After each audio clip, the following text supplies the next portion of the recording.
գեղեցիկները, երաշխավորներ եւ այսօրվա կոալիցիոն գործընկերներ Գյումրիում։ Եվ մի հատ էլ պեչատը դրեցին Կարսի եւ Մոսկվայի պայմանագրով։ Եվ սա, սիրելիներս, դաշնակցության քրոնիկ գործունեությունն է։ Գալ իրականը դարձնել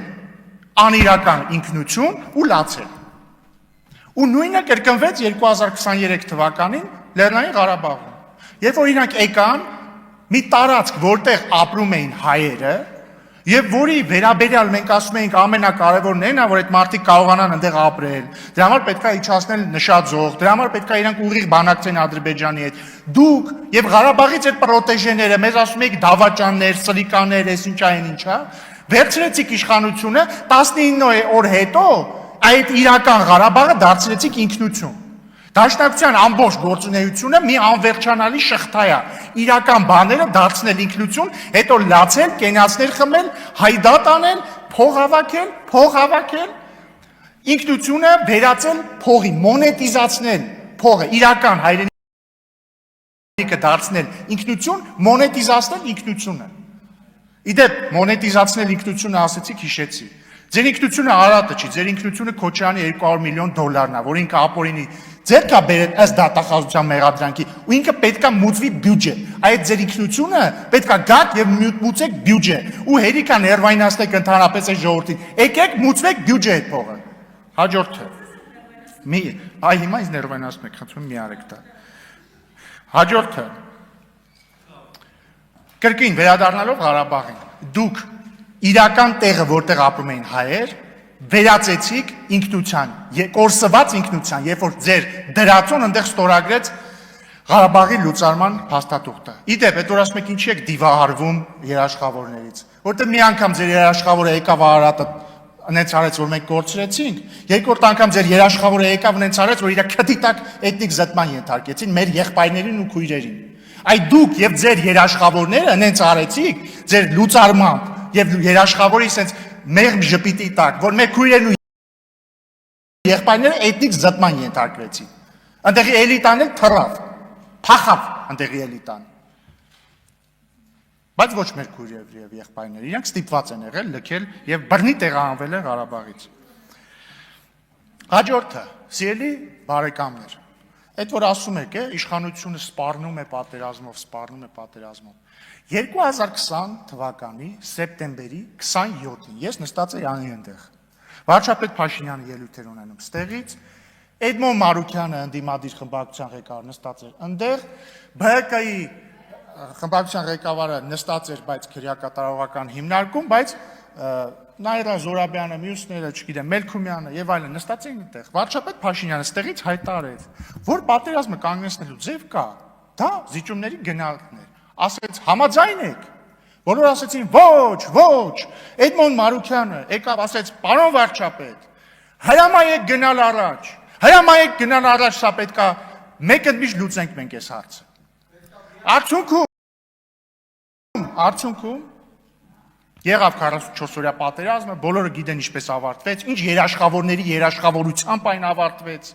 Հետո ինչ եղավ, հետո 2023 թվականին ով Ղարաբաղում իշխանությունը վերցրեց, կրկին որ երաշխավորի քթի տակ էթնիկ զտում տեղի ունեցավ, ով ծախեց մեզ, ում երաշխավորները ծախեցին մեզ, բոլորը դա գիտեն։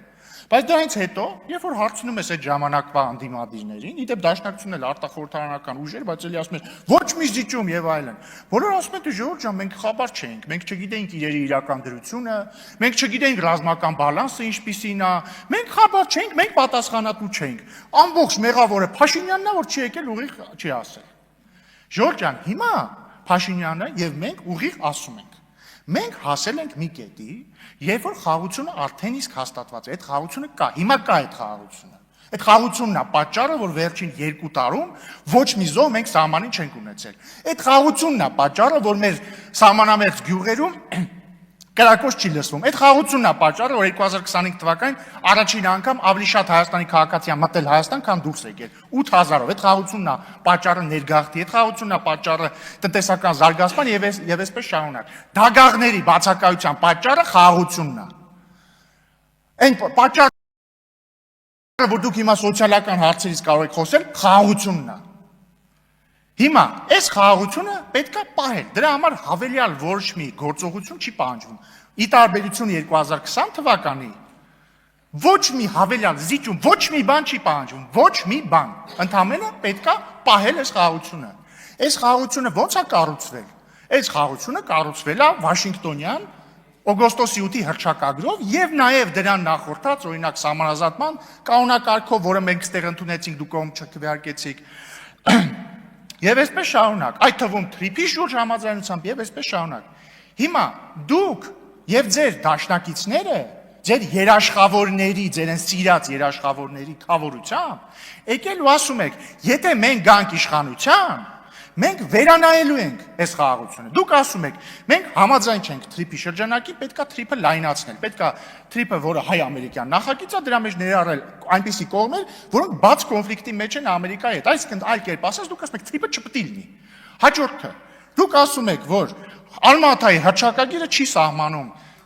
սահմաններ եւ պետք է դելիմիտացիայի ընթացքում այլ կրիտերիաներով առաջնորդվել, օրինակ պարոն Մինասյանը ասում էր դեմոգրաֆիական։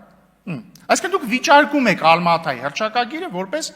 սահմանազատման հիմք։ Պարոն Մինասյանը հիշում եմ իմ այդ բանավեճի ընթացքում նաև ասում էր, որ խորհրդային Հայաստանի սահմանները, հետեւաբար այն սահմանները, որով մենք անկախացել ենք, անարդար են։ Այսինքն կերկին դուք վիճարկում եք, դուք չեք վիճարկում Ադրբեջանի տարածքային ամբողջականություն, դուք մեր տարածքային ամբողջականությունն եք վիճարկում։ Հաջորդը, խաղաղության պայմանագիրը, նախ դաշնակցությունից, եթե չեմ սխալվում, այն սկզբներում Իշխան Սաղաթելյանն էր ասել, որ չեք ստորագրելու թե ինչ, կամ ես վերջերս նայում մի հատ հատված կար, որ միտքը այնա, որ սա նվաստացուցիչ, Արմեն Ռուստամյանն էր, հիշում եմ, ասում էր խաղաղության պայմանագիրը կարող եմ գտնել հղումը, բան չի լուծում մեր հարցերը եւ այսպես շարունակ։ Բայց ովքեր որ նույնիսկ չեն ասում չենք ստորագրելու, ասում են պետք է նոր երաշխավորներ։ Թե ինչ են անում երաշխավորները, մենք բոլորս գիտենք, բայց նաև ասել, որ պետք է երաշխավորներ, նշանակում է ասել, մենք ուզում ենք վերաբանակցել այս խաղաղության պայմանագիրը։ Եվ հետևաբար, սիրելի բարեկամներ, մենք չենք վախացնում ձեզ, մենք չենք սպառնում ձեզ պատերազմով, մենք կամ ժողովրդին, ձեզ ընդհանրապես մենք ասելիք չունենք։ Մենք ընդհանրապես ասում ենք, հունիսի 7-ին Հայաստանը ունենալու է ընտրություն, այնպիսի ընտրություն, որը ունեցել է եւ նախորդ տարի, եւ նախորդի նախորդ տարի, եւ 2020 թվականին, եւ 1998 թվականին,